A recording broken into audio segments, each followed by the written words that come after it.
Hello students, welcome back in physics class. हम study कर रहे हैं class 12 physics part second chapter number 9 ray optics और हमारा टॉपिक चल रहा है ऑप्टिकल इंस्ट्रूमेंट। प्रीवियस वीडियो में हम स्टडी किए हैं ऑप्टिकल इंस्ट्रूमेंट में कंपाउंड माइक्रोस्कोप अर्थात संयुक्त सूक्ष्मदर्शी। प्रकाशित यंत्रों का पहला टॉपिक हम कंप्लीट कर चुके हैं, संयुक्त सूक्ष्मदर्शी और उसकी आवर्धन क्षमता ज्ञात करना। संयुक्त सूक्ष्मदर्शी क्या होती है?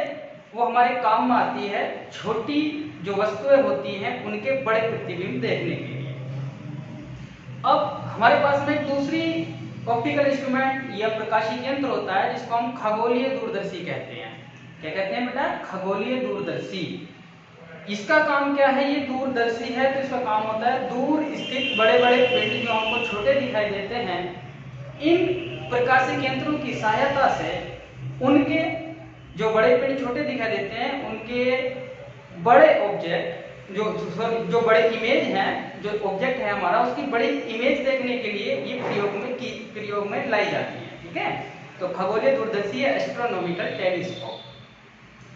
अब जैसे खगोलीय संयुक्त सूक्ष्मदर्शी था उसमें दो लेंस लगे हुए थे, सेम इसी प्रकार से इस यंत्र में भी दो उत्तल लेंस यूज किए जाते हैं। एक को या नेत्रिका लेंस कहते हैं और एक को कहा जाता है अभिदृश्यक लेंस। तो इसमें थोड़ा उल्टा केस होता है कि जो अभिदृश्यक लेंस है वो बड़ी फोकस दूरी और बड़े द्वारक का लेंस होता है और जो नेत्रिका लेंस है वो छोटी फोकस दूरी और छोटे द्वारक का लेंस होता है। जिस आकाशीय पिंड को देखना होता है उसकी तरफ को अभिदृश्य का मुंह कर दिया जाता है और नेत्रिका लेंस जो आई है हमारी वो यहाँ पर हमारी जो आई है वो यहाँ पर आ जाएगी।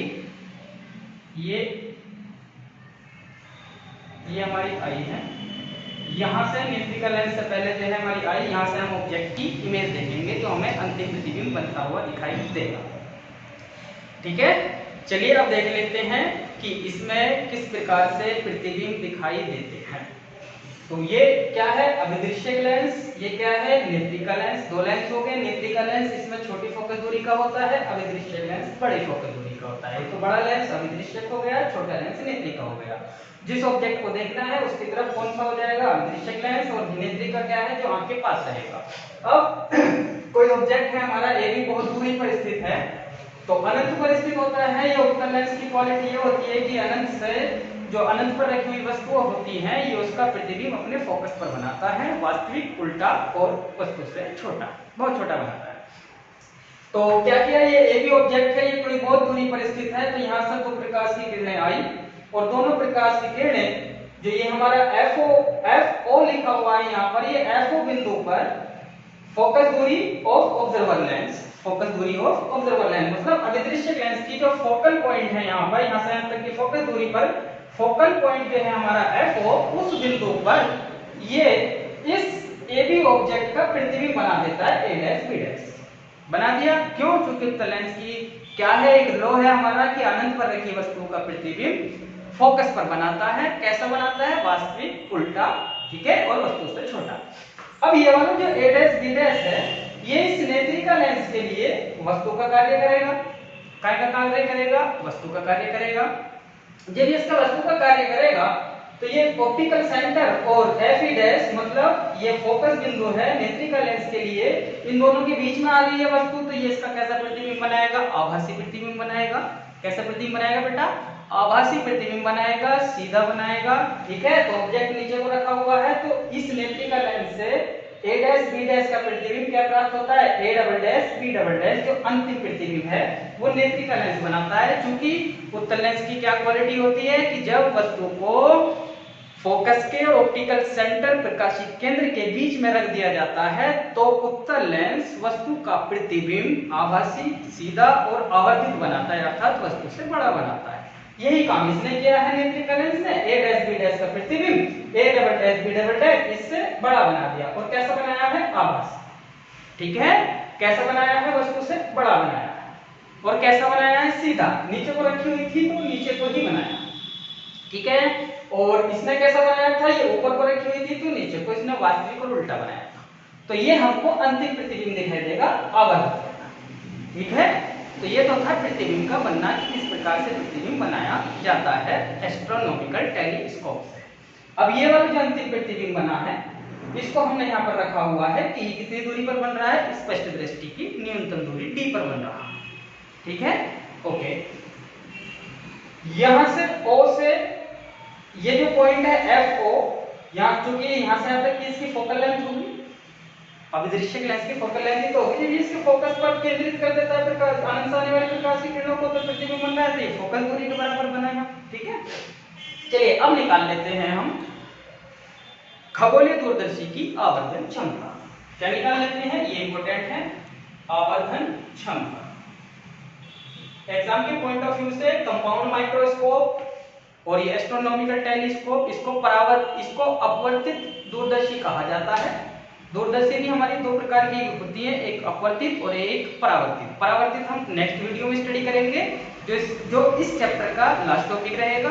ये सेकंड लास्ट क्लास है इस चैप्टर की, और हम इसमें स्टडी कर रहे हैं अपवर्तित दूरदर्शी अर्थात खगोलीय दूरदर्शी। ठीक है, अपवर्तित क्यों, क्योंकि यहाँ पर प्रकाश का क्या हो रहा है, अपवर्तन हो रहा है। चलिए बात कर लेते हैं आवर्धन क्षमता, खगोलीय दूरदर्शी की आवर्धन क्षमता। तो आवर्धन क्षमता मतलब magnifying power of astronomical telescope. कैसे फाइंड आउट करेंगे, प्रीवियस वीडियो में हम स्टडी किए हैं कि किसी प्रकाशीय केंद्र की आवर्धन क्षमता क्या होती है, कि वस्तु का जो अंतिम प्रतिबिंब प्रकाशीय केंद्र से बनता है, उसके द्वारा आंख पर बनने वाला दर्शन कोण, उसके द्वारा आंख पर बनने वाला दर्शन कोण बटे वस्तु को बिना यंत्र के देखने पर आंख पर बनने वाला दर्शन कोण, अर्थात बीटा। अगर मैं बीटा मान लूं कि जो प्रतिबिंब अंतिम प्रतिबिंब है किसी प्रकाशीय केंद्र से बनने वाला, अगर वो आंख पर बीटा कोण बना रहा है और बिना यंत्र से देखने पर आंख पर अल्फा कोण बनता है, तो बीटा और अल्फा का जो अनुपात है वो प्रकाशीय केंद्र की आवर्धन क्षमता कहलाती है। ठीक है, अर्थात n क्या होती है, आवर्धन क्षमता बीटा ओवर अल्फा। बीटा क्या है, अंतिम प्रतिबिंब द्वारा किसी प्रकाशीय यंत्र से जो अंतिम प्रतिबिंब प्राप्त हुआ, जैसे यहाँ पर a डबल डैश और b डबल डैश, ये अंतिम प्रतिबिंब है, ये प्रारंभिक है, ये अंतिम। ठीक है, फाइनली आपको ये दिखाई देगा। तो अंतिम प्रतिबिंब द्वारा आंख पर बनने वाला दर्शन कोण बटे बिना यंत्र के द्वारा आंख पर बनने वाला दर्शन कोण। ठीक, ओके। अब बीटा और अल्फा, क्योंकि प्रकाशीय केंद्रों से बनने वाले जो ये कोण होते हैं बहुत ही सूक्ष्म होते हैं, और सूक्ष्म कोणों के लिए रे ऑप्टिक्स में हम स्टडी कर चुके हैं कि जो कोण है और जो त्रिकोणमितीय अनुपात है उनको लगभग बराबर मान लिया जाता है। तो वो बहुत दूर तो मेरे को बीटा और अल्फा की वैल्यू चाहिए, तो मैं लिख सकता हूं beta is equal to tan beta, और tan बीटा की वैल्यू इस त्रिभुज a डबल डैश e और b डबल डैश यहां से भी निकल सकती है, और a dash e b dash यहां से भी निकल सकती है। ठीक है, तो हम यहां से निकाल लेते हैं a dash b dash e। ये क्या हो जाएगा, लंब बटे आधार, और लंब की वैल्यू क्या है, त्रिभुज a dash e b dash में यूज कर रहे हैं बीटा बराबर tan बीटा बराबर लंब बटे आधार, बराबर क्या हो जाएगा, ये tan बीटा लंब क्या हो गया a डैश b डैश और आधार क्या हो गया e a डैश। ठीक है, इसी प्रकार से यहां से अल्फा की वैल्यू निकाल सकते हैं, क्योंकि ये अल्फा और ये अल्फा दोनों बराबर कोण हैं। ठीक है, और जब हम इसको यहाँ से यंत्र से देख रहे हैं, वो बिना यंत्र के देखेंगे तो ये कोण लगभग कैसा आएगा, बराबर आएगा, इसलिए यहीं से अल्फा निकाल लिया जाता है। तो निकालेंगे अल्फा बराबर हो जाएगा tan alpha is equal to लंब बटे आधार। कौन से त्रिभुज में देख रहे हैं, इस वाले त्रिभुज में देख रहे हैं, o a dash b dash में, तो o a dash b dash में क्या हो जाएगा, a dash b dash over यहां से यहां तक की वैल्यू o a डैश। ठीक है, अब ये अल्फा भी मेरे पास आ गया, बीटा भी मेरे पास आ गया, अल्फा और बीटा की वैल्यू पुट कर ले आवर्धन क्षमता में, तो n इज इक्वल टू आ जाएगा, बीटा की जगह क्या रख दूं, a dash b dash over a dash, alpha की जगह क्या रख दूं, a dash b dash divide by o a dash. ये कैंसिल आउट हो गए, ये ऊपर चला जाएगा, फाइनली क्या मिलेगा मेरे को, o a dash over e a dash, o a dash over e a dash. अब जरा देखें o a डैश यहां से यहां तक की लेंथ, और ये क्या है, अभिदृश्यक लेंस की फोकल लेंथ। अभिदृश्यक लेंस की फोकल लेंथ नहीं है, तो मैं इसको क्या लिख सकता हूं, चूंकि O A dash is equal to F O, ठीक है। और ई ए डैश क्या है, ई ए डैश यहां से यहां तक की लेंथ है जो कि हमने क्या मानी हुई है यू ई, और ये ऑप्टिकल सेंटर के लेफ्ट में आ रही है, इसलिए इसको कैसे लेंगे माइनस यू ई। इसको प्लस क्यों लिया है, क्योंकि ये उत्तल लेंस की फोकल लेंथ है और उत्तल लेंस की फोकल लेंथ कैसी होती है पॉजिटिव। ओके, चलिए E A dash is equal to कितना हो गया minus U E. Finally we got the magnifying formula for astronomical telescope, that means O is equal to F O minus का over U E, ठीक है, F O over U E. तो F O over U E ये क्या आ गया, खगोलीय दूरदर्शी की आवर्धन क्षमता का सूत्र आ गया, ठीक। अब हम इसके भी प्रीवियस कंपाउंड माइक्रोस्कोप की तरह ही दो केस बनेंगे कि जब यह अंतिम प्रतिबिंब कहां बन रहा हो, स्पष्ट दृष्टि की न्यूनतम दूरी डी पर बन रहा हो, तो सब कैसे फाइंड आउट करेंगे। और सेकंड केस जब ये स्पष्ट दृष्टि की न्यूनतम दूरी डी पर ना बन के अनंत पर बन रहा हो, तो तब कैसे ये आवर्धन क्षमता का सूत्र आगे को बढ़ेगा। यहां तक तो ये इसका क्या आ गया है हमारा, ये आ गया इसका स्टैंडर्ड फॉर्मूला, ठीक है। अब हम इसको कन्वर्ट करेंगे, दैट मींस यू ई को यहां से फोकल लेंथ, जो हमारी फोकल लेंथ होगी नेत्रिका लेंस की, क्योंकि वही इसको न्यूनतम दूरी की 25, जो न्यूनतम स्पष्ट दृष्टि की न्यूनतम दूरी होती है 25 सेंटीमीटर, वहां पर एडजस्ट करेगा या अनंत पर बनाएगा, ये किस पर डिपेंड करेगा, ये डिपेंड करेगा नेत्रिका लेंस की फोकस दूरी पर। तो हम यू ई को रिप्लेस करेंगे एफ ई की टर्म में। Okay, I think you got this point. चलिए नेक्स्ट चलते हैं, इसे थोड़ा हटा लें। तो मेरे पास आवर्धन क्षमता खगोलीय दूरदर्शी की फॉर्मूला आ गया है।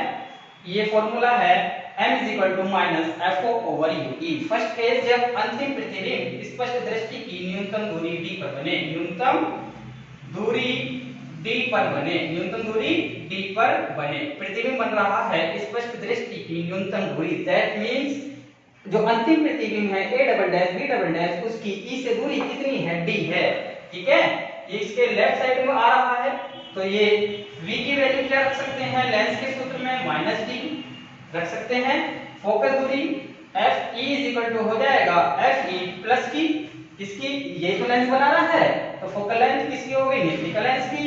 और u की जगह क्या रख सकते हैं, u is equal to minus U E, u is equal to कितना माइनस यू ई, क्यों, क्योंकि ये भी किधर आ रहा है, लेफ्ट साइड में, ठीक है। तीनों वैल्यूज को लेंस सूत्र में यूज करेंगे, लेंस सूत्र से, कहां से, लेंस सूत्र से।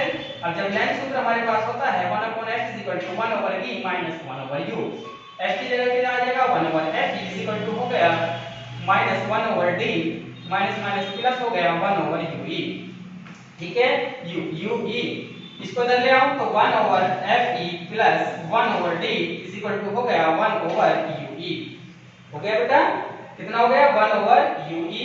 जब हम इसको आगे सोल्व करते हैं तो हम पाते हैं कि यहां से fe अगर मैं कॉमन ले लूं, क्या कॉमन ले लूं, fe कॉमन ले ले, चलिए ऐसे कॉमन ले सकते हैं, या एलसीएम ले लो, आपकी इच्छा है, जैसा सोल्व करना चाहो वैसे कर दो, Fe ओवर DFE, ठीक है, इज इक्वल टू हो गया 1/UE। कर दें इतना, ठीक है। चलिए Fe कॉमन ले लें तो क्या बन जाएगा हमारा, ये चलो आगे लिख लेते हैं, इधर लिख लेते हैं, ध्यान से देखते जाएं। मैं अगर यहां से Fe कॉमन लूं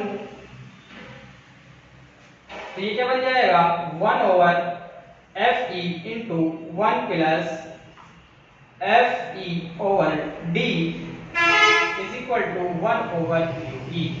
आ गया, Fe की मल्टीप्लाई करेंगे तो ये तो आ जाएगा D plus Fe over DFE, तो D plus Fe over D, ठीक है। तो 1/UE की जगह यहां पर क्या पुट कर सकते हैं 1/Fe plus 1 plus Fe over D। So we got the formula. इसमें जो हमारा आवर्धन क्षमता का सूत्र आया था उसमें 1/UE की ये वैल्यू पुट कर दूं तो मेरी आवर्धन क्षमता डायरेक्टली बन सकती है कि minus FO over FE into 1 plus FE over D। ये सूत्र आ गया आवर्धन क्षमता का जब अंतिम प्रतिबिंब स्पष्ट दृष्टि की न्यूनतम दूरी D पर बन रहा है। ओके, चलिए अब सेकंड आ जाता है कि यदि ये प्रतिबिंब अनंत पर बने, जब ये प्रतिबिंब अनंत पर बनेगा अनंत पर बनेगा तो v की वैल्यू तो इंफिनिटी हो जाएगी, ठीक है। और u e की वैल्यू कितनी हो जाएगी, u e की वैल्यू हो जाएगी फोकल लेंथ के बराबर, f e के बराबर, ठीक। वो किसके बराबर हो जाएगी, f e के बराबर। क्यों हो जाएगी u e की वैल्यू, क्यों, क्योंकि जब किसी ऑब्जेक्ट को किसी उत्तल लेंस के फोकस पर रख दिया जाता है, किसी उत्तल लेंस के फोकस पर रख दिया जाता है, तो उस केस में उत्तल लेंस उस वस्तु का प्रतिबिंब अब कैसा बनाता है, हमारा वास्तविक बनाता है, उल्टा बनाता है और अनंत पर बनाता है, ठीक है। चलिए, तो यहाँ पर सीधा सब लिए तो इसके लिए अनंत के लिए सीधा आ जाएगा, u e को किससे रिप्लेस कर दो, f से रिप्लेस कर दो, then magnifying power is equal to हो जाएगी minus f over fe। So we got the formula. जब अंतिम प्रतिबिंब अनंत पर बने तो हमने ये आवर्धन क्षमता इनकी इंपॉर्टेंट होती है और प्रतिबिंब की फॉर्मेशन इंपॉर्टेंट होती है, जिसको आपको लिखना है एग्जाम के पॉइंट ऑफ व्यू में, ठीक है। जो आपका एग्जाम में लिखना है तो इनको निकालना सीखना है। यदि किसी को फिर भी कोई डाउट है तो वो कमेंट करके पूछ सकता है, ठीक है। वीडियोस को लाइक शेयर कमेंट जरूर किया करें और चैनल को सब्सक्राइब करें, बेल आइकन भी दबाएं, जिससे कि आपको नई वीडियो अपलोड होने का संकेतन मिल जाए, ठीक है। आज की क्लास पूरी होती है। इस चैप्टर की लास्ट वीडियो कल आएगी, जो कि होगी परावर्ती दूरदर्शी। Thank you very much.